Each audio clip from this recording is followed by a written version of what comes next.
Salut à tous. Ouais, salut les Oxudersinae. Alors, on rigole, mais cette poiscaille n'en a pas l'air. Et pourtant, elle est capable de faire quelque chose d'exceptionnel. Elle peut sortir de l'eau et se déplacer. Ouais, c'est un peu déroutant quand même. On dirait une grenouille. Ouais, c'est plutôt inhabituel. Et ce poisson peut même se déplacer sur le sol en utilisant ses nageoires. Mais bon, il faut bien qu'il retourne de temps en temps à l'eau parce que s'il sèche, il meurt. Bref, il passe d'un état à un autre, un peu comme nous, humains, qui passons de la station assise à la station debout, régulièrement. Ouais, je suis pas très convaincu par cette transition entre le poisson et le sujet du jour. Ouais, d'ailleurs, je vais me rasseoir. On va demander à notre juge des transitions ce qu'il en pense. Peut mieux faire, mais elle est validée. Bon, bah si lui il dit, moi c'est nickel. Hein. Et d'ailleurs, en parlant de transition réussie, je ne crois pas vous avoir encore parlé de notre partenaire du jour, l'application Fruits. Ah, fallait l'oser celle-là. Eh ouais, je tente des nouvelles choses, quoi. Bref, avant de nous lancer dans le grand bain et voir peut-être souffrir notre cobaye, pour ceux qui ne connaissent pas, Fruits c'est une application de rencontre un peu différente des autres. Et oui, pour commencer, vous choisissez un fruit qui correspond au type de relation que vous recherchez. Comme ça, pas de surprise. Pour vous donner quelques exemples, si vous cherchez l'âme sœur, optez pour la cerise. Si vous voulez boire un verre sans prise de tête, choisissez le raisin. Et si vous êtes plutôt tourné vers les câlins coquins, il vous reste la pêche ou la pastèque. Wow, Gustave, qu'est-ce que tu fais là? Pense à Augustine et pose-moi ce téléphone. Bon, pour les célibataires que ça intéresse, une fois que vous avez choisi un fruit, l'appli vous propose une manière originale de prendre contact avec la personne que vous rencontrez. Eh oui, sur Fruits, on oublie les phrases bateau et les copier-coller. Vous attaquez la conversation en répondant à une question un peu décalée qui donne d'emblée un sujet de conversation. Si ça vous intéresse, vous retrouverez toutes les infos en description. Et on retourne à notre vidéo. Bon, par contre, là, j'ai pas d'idée de transition réussie. No, God! Comme je vous le disais, les humains partagent leur vie entre la station assise, debout et couché.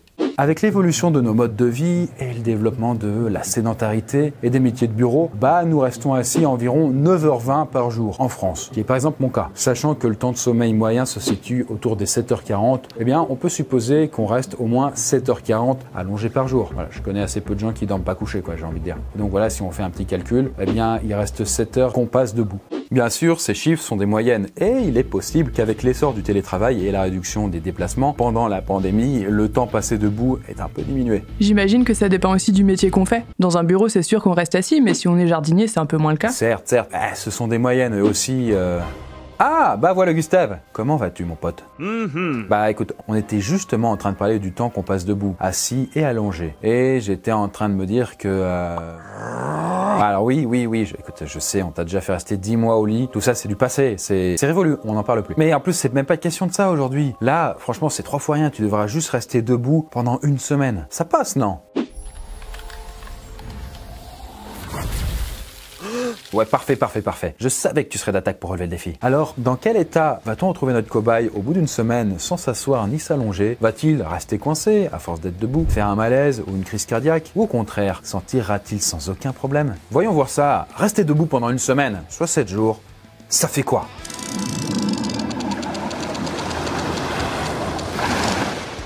Alors commençons par faire un petit arrêt au bout de 9 heures passées debout. Comment ça va, Gustave, là?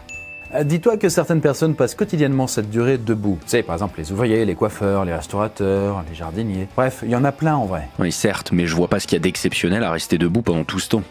Le faire une fois, ça va, mais le faire tous les jours, jusqu'à sa retraite, pendant 30-40 ans, c'est une autre paire de manches. En fait, le corps humain est conçu pour alterner plusieurs postures. La position allongée, la position assise dans laquelle je suis, et debout, comme John Stock. Et si on adopte plus souvent une posture ou une autre, le corps en subit les conséquences. Lorsqu'on se tient debout, la gravité attire le sang dans la partie inférieure du corps et le cœur doit pomper le sang avec plus de vigueur pour le faire circuler dans l'organisme. Mais les efforts du cœur ne sont pas suffisants et le sang a tendance à s'accumuler dans les veines des jambes. Ce faisant, il les dilate. À long terme, ceci peut finir par former des varices. Outre leurs aspects pas très esthétiques, les varices se traduisent par une sensation de lourdeur, de fourmillement et des douleurs au niveau des jambes. Si elles ne sont pas traitées, elles peuvent déboucher sur des complications comme des ulcères. Non mais attends, je travaille souvent debout et pourtant j'ai pas de varices. Ouais, mais ça c'est normal, ça s'attrape pas en claquement de doigts. Elles apparaissent surtout après 40 ans. Et encore, certaines personnes ont des prédispositions génétiques pour les développer. Ceci dit, avoir un quotidien dans lequel on reste trop souvent debout est un facteur important pour en développer. D'ailleurs, pour limiter l'accumulation du sang dans ses jambes, il est recommandé de marcher plutôt que de rester debout à piétiner. Comme les jambes cessent alternativement d'être appuyées sur le sol, le sang peut mieux y circuler. Mais qu'est-ce qui se passe si Gustave arrête de marcher? Ça c'est très simple. Comme le sang s'accumulera dans ses jambes et circulera de moins en moins bien, son cerveau finira par ne plus être correctement irrigué. Quand ça sera le cas, notre cobaye perdra connaissance, s'effondrera et ratera pitoyablement son défi. Bon, ceci dit, d'un autre côté, certaines études ont montré que se tenir debout avait des effets bénéfiques sur la santé. Ça permet d'augmenter le taux de bon cholestérol et ça fait diminuer l'IMC, l'indice de masse corporelle quoi. Car le corps consomme plus de calories lorsqu'il se tient debout que lorsqu'on est assis. Donc tu vois Gustave, on te fait faire des trucs bons pour la santé. C'est quand même génial ça. Bon écoute, t'as pas l'air emballé donc on va te laisser et on revient plus tard. Voilà, ça fait 35 heures que notre cobaye est debout, et là, dans quel état est-il? Bon, il a l'air de tenir le coup quand même. Hein. Ok. Je vois que t'es un peu courbaturé, mais c'est normal ça, Gustave. Comme t'es debout, le sang n'irrigue pas correctement certains de tes muscles et tu ressens des courbatures. Bah là, va falloir prendre ton mal en patience, mon vieux. Mais pourquoi on s'arrête à 35 heures précisément? Bah tout simplement parce que, en 2003, un Indien d'une trentaine d'années est nommé Akshinata Seshu Babu est resté debout pendant toute cette durée. Ça lui a d'ailleurs valu d'entrer dans le livre des records. Par contre, Gustave, désolé de te décevoir, mais là, t'as pas battu le record. Contrairement à toi, ce monsieur avait une contrainte. En fait, il est resté debout tout en étant complètement immobile. Et quand je dis immobile, mon gars, t'es vraiment. Hein. C'est-à-dire qu'il n'avait le droit qu'à des battements de cils et des mouvements de respiration. C'était un peu une momie, mais verticale. Attends, comment il a fait pour aller aux toilettes? Ah bah ça, c'est pas compliqué, il y est pas allé. Hein. Du coup, tu vois, Gustave, t'es finalement pas si mal loti. Donc, arrête de ramener toujours la couverture à toi. Là, je pense qu'on va te laisser profiter de la vie et on reviendra le voir plus tard. Et bien voilà, 48 heures ou 2 jours que notre cobaye... Il est où ce con? Je l'ai jeté. Il est où ce petit con? Hop là! J'ai toujours besoin de mon petit Jon Snow. Et donc oui, comme vous pouvez le voir, notre cobaye est...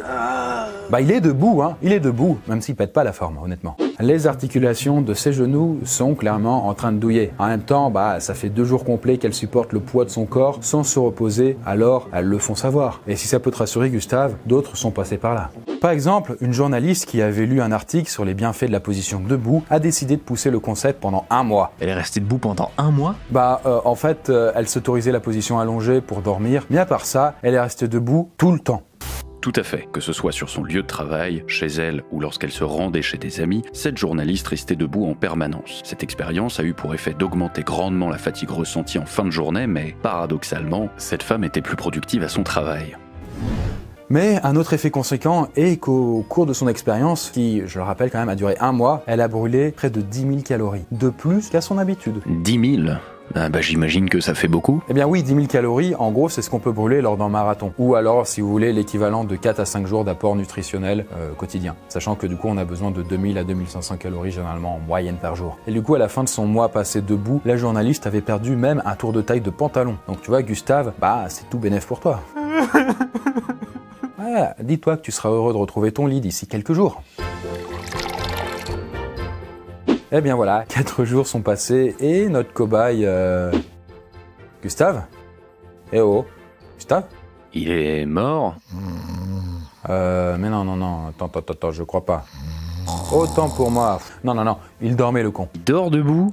Mais c'est pas possible. Si, ça c'est faisable. En fait, si la privation de sommeil est trop intense, le cerveau peut se mettre en veille. Enfin, pas dans sa totalité, mais il va faire se reposer certaines zones. Et cette inactivité d'une partie du cerveau va se traduire par une baisse d'attention, de concentration et une forte diminution de la capacité à tenir une conversation. Pas vrai, Gustave? Mais dommage pour lui, notre cobaye n'est pas un dauphin. Bah pourquoi ça? Eh bien parce que cet animal a une façon bien particulière de dormir.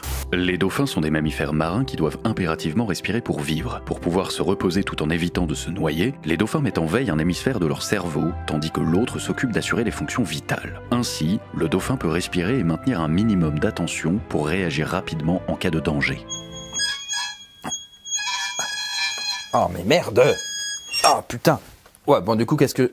mais nous autres humains, eh bien nous ne sommes pas aussi efficaces que ces chers dauphins. Alors bien sûr, toujours pour favoriser la circulation du sang, notre cobaye continue de marcher régulièrement. Après, bon, dauphin ou pas, ça ne va pas nous empêcher d'aller jusqu'au bout de notre expérience. Eh bien voilà 5 jours que notre cobaye tient debout sans avoir passé une seule seconde assis ou couché. Et pourtant, c'est pas faute d'avoir envie, hein. Pas vrai, Gustave? Alors si ça peut t'aider mon pote, il y a quand même quelqu'un qui doit te comprendre. Et il s'agit d'un Belge nommé Luc Drezen, qui a réussi le défi de rester debout pendant plus de 5 jours. En fait, 5 jours, 6 heures et 15 minutes pour être précis. Et devinez d'ailleurs ce que ce monsieur a fait pendant ces 5 jours qu'il a passé debout. C'est un Belge, donc j'imagine qu'il a passé ses journées à cuisiner des frites. Exactement, t'as deviné. Mais non, sérieux? Bah oui, qu'est-ce que tu veux que je te dise? Pour fêter les 5 ans de sa friterie, il a décidé de cuisiner des frites pendant 5 jours. Bon alors pour être précis, il a tenu ça. Et son record a été homologué sous une véritable pluie de frites. Mais je comprends pas. Il a l'air plutôt serein sur les photos. Pas comme Gustave alors qu'ils ont tous les deux passé 5 jours debout. C'est vrai, mais ça s'explique en fait simplement. Le record détenu par Luc était encadré et il avait le droit à 1 heure de pause toutes les 6 heures. Pause pendant laquelle il pouvait s'asseoir ou dormir. Donc autant de temps de répit auquel notre cobaye, lui, n'a pas eu droit. D'ailleurs, on peut sans problème dire que notre cobaye a une constitution et une volonté exceptionnelles, car quelqu'un de moins solide se serait probablement effondré sur place au bout de quelques jours, soit en cédant à la tentation de s'asseoir, soit car la douleur ressentie était trop intense, soit parce que le cerveau n'aurait pas été assez oxygéné et qu'elle aurait fini par tomber dans les vapes. En parlant de douleur, notre cobaye a très mal au dos et ses articulations lui font souffrir le martyre. Et tout ceci s'explique par le fait que, pour se tenir debout, notre cobaye sollicite toujours les mêmes muscles, ceux des jambes, du dos, des hanches qui doivent travailler en permanence, sans aucun répit. Bien sûr, il a aussi très mal aux pieds, car ces derniers supportent tout le poids de son corps. Et Dieu sait qu'il est lourd le con. Mais malheureusement pour notre cobaye, il lui reste encore un peu de temps à tenir. Eh bien notre cobaye est sur le point de relever son défi. Mais son état n'est franchement pas terrible. Même s'il parvient à dormir, il dort mal et le manque de sommeil ne fait que renforcer la sensation d'accablement et de fatigue qu'il ressent. Ses articulations sont toujours plus enflammées et ses muscles n'en peuvent plus. En même temps, 7 jours, ça fait quand même long Gustave, hein. Et pourtant, t'es loin, tu sais, t'es même très loin d'être la personne à avoir passé le plus de temps debout d'affilée. Ah bon? Mais tu nous as dit qu'un Belge avait battu le record? Ouais, mais un homme nommé Robert Kinghorn est resté debout, non pas pendant 7 jours, mais pendant plusieurs dizaines d'années. En fait, une 50aine d'années, quoi, selon certaines sources. Bon, en fait, il avait une bonne raison de rester debout pendant tout ce temps, puisqu'il souffrait d'une maladie rarissime répondant au doux nom de fibrodysplasie. La fibrodysplasie ossifiante progressive, aussi connue sous le nom de maladie de l'homme de pierre, est une maladie génétique à laquelle il n'existe actuellement aucun traitement. Cette maladie est très handicapante puisqu'elle entraîne la calcification progressive des muscles. Concrètement, les muscles se transforment petit à petit en os. À terme, le corps des malades devient totalement rigide. Mais merde! Voilà, seuls les muscles sont touchés. En fait, le reste des organes continue de fonctionner correctement, ce qui fait que les malades se retrouvent enfermés dans leur propre corps par un second squelette. Mais voilà, la calcification est lente et chaque malade est tôt ou tard confronté à un choix. Faut-il rester paralysé assis ou debout pour toute la vie? Après, il peut aussi choisir couché, je suppose. Mais en tout cas, la plupart du temps, les malades choisissent de rester assis. Sauf, du coup, notre homme qui, lui, a choisi de rester debout. Toujours la banane, toujours debout. Alors oui, aussi étonnant que ça puisse paraître, il voulait être debout. D'après lui, c'était plus pratique pour se déplacer et attraper des choses. En adoptant cette posture, il évitait aussi un problème de taille auquel sont confrontés les gens en fauteuil roulant, les escarres. Voilà, on en a déjà parlé dans plusieurs Ça fait quoi, et je ne peux que vous conseiller d'aller les regarder sur YouTube ou alors sur Google Images pour passer un bon moment. Enfin, toi Gustave, t'es pas malade non plus. Et si je te dis que ton défi est terminé, tu te feras un plaisir de... Attends, c'est tout? Il se rallonge et tout redevient normal. Écoute, non, pas tout à fait. En fait, le fait qu'il change en fin de position pourra peut-être lui occasionner quelques vertiges et une éventuelle perte de connaissance. Mais à part ça, ça devrait aller. Quoi qu'il en soit, même si rester debout est bon pour la santé, abuser de cette position peut avoir des conséquences sur elle. En tout cas, nous passons de moins en moins de temps debout au profit de la posture assise. Mais notre corps s'en porte-t-il réellement mieux ? Voilà la poiscaille. Juste avant de terminer, sachez que le lien pour Fruits, si vous voulez essayer, est toujours en description. Par ces périodes de confinement, j'ai envie de vous dire que j'imagine que c'est plus simple que se balader dans la rue et puis aller au café, quoi. Qu'est-ce qu'il y a? Qu'est-ce que j'ai dit? Pourquoi tu pleures? Tu me rappelles le bon vieux temps.